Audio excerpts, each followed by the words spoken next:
Este vídeo, produzido por graduandas do curso de Nutrição da Universidade Federal de Juiz de Fora, apresentará um breve resumo sobre a relação dos micro-organismos na produção de queijos. A história dos queijos é um marco histórico na sociedade. Com descobertas arqueológicas de 6.000 anos antes de Cristo, sua origem possui diversas crenças.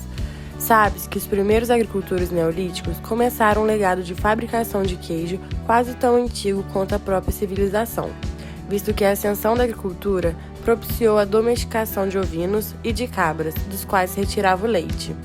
Esses agricultores perceberam que quando saíam em condições quentes por várias horas, o leite fresco azedava. Ao descobrir essa estranha transformação, eles viram como uma solução a drenagem do líquido que saía da massa. Depois, notaram que essa massa também poderia ser comida como uma refeição. Assim, percebe-se que a fabricação dos queijos ofereceu às pessoas grande vantagem de sobrevivência, levando em consideração que esse produto é constituído por proteínas, carboidratos, sais minerais, cálcio, fósforo e vitaminas A e B, se tornando o concentrado lácteo muito nutritivo. Autônomo de sua descoberta, os queijos são indispensáveis no meio econômico e sociocultural. Hoje, o mundo produz cerca de 22 bilhões de quilos de queijo por ano, sendo no Brasil correspondente ao consumo de 2 quilos do alimento por pessoa. Na fabricação do queijo, juntamente com o tipo e as características do leite, os micro-organismos existentes são importantes para oferecer variações de gosto, consistência e aroma no produto. A microbiota desejável é constituída pelas bactérias do ácido lático, que são transferidas para a massa do queijo pelo leite cru ou adicionadas na forma de cultura starter. As formas mais comuns nessa cultura são lactococcus, streptococcus e lactobacillus.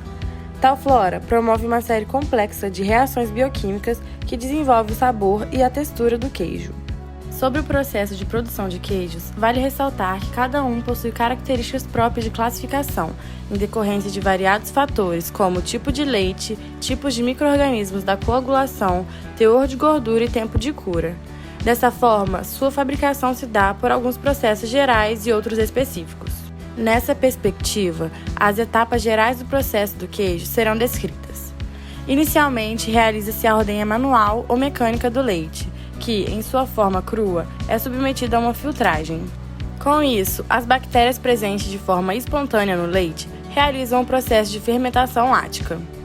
Nesse tipo de fermentação, as bactérias utilizam o açúcar lactose presente no leite como ponto de partida para a obtenção de galactose e glicose, sendo que a última é utilizada pelas bactérias para a produção de energia, necessária para a sua sobrevivência. Nesse processo de geração de energia, as bactérias transformam a glicose em ácido lático, que aumenta a acidez do leite, destruindo os micro-organismos e ajudando no processo de coagulação. Quando o leite utilizado é pasteurizado e não cru, as bactérias naturais são destruídas e, por isso, é preciso adicionar novos micro-organismos ao processo. Essa reposição pode ser realizada utilizando bactérias de fermentos lácteos ou de soro de um queijo feito anteriormente. Depois da fermentação pelas bactérias, os produtores de queijo adicionam coalho no processo, que nada mais é que a enzima quimiosina, responsável por cortar as pontas das proteínas do leite. Sem as extremidades, as proteínas se juntam, formando aglomerados, os quais são espremidos e separados do soro do leite. Logo, é necessário que a coalhada seja cortada para a liberação do lactossoro, que consiste no líquido residual, no qual boa parte é eliminada durante a fabricação e reutilizada na produção de iogurtes e ricotas. Depois disso, a massa resultante deve ser informada e, dependendo do tipo de queijo, prensada. Assim, o queijo é salgado e embalado. Se o tipo de queijo necessitar do processo de maturação, este pode ser feito antes ou depois de embalá-los.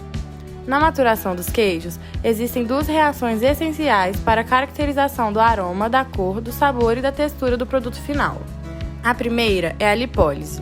Nela, as lipases atuam na gordura da hidrólise de ligação éster, liberando ácidos graxos e convertendo o triacilglicerol em di- e monoglicerídeos, sucessivamente, até a completa separação em glicerol e ácidos graxos livres. A segunda, e talvez mais complexa e mais importante, é a proteólise.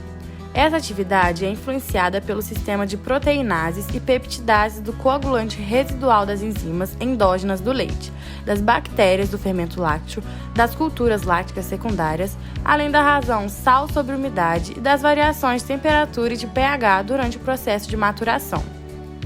Os produtos deste evento bioquímico são peptídeos, cetonas e aminoácidos livres.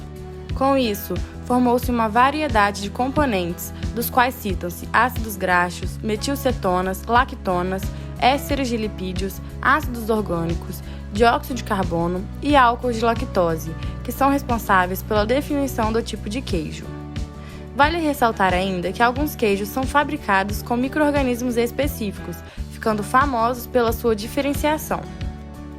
Como exemplo, na Suíça, utiliza-se a Propionibacter, que produz bolhas de dióxido de carbono durante a maturação, resultando no queijo cheio de furinhos.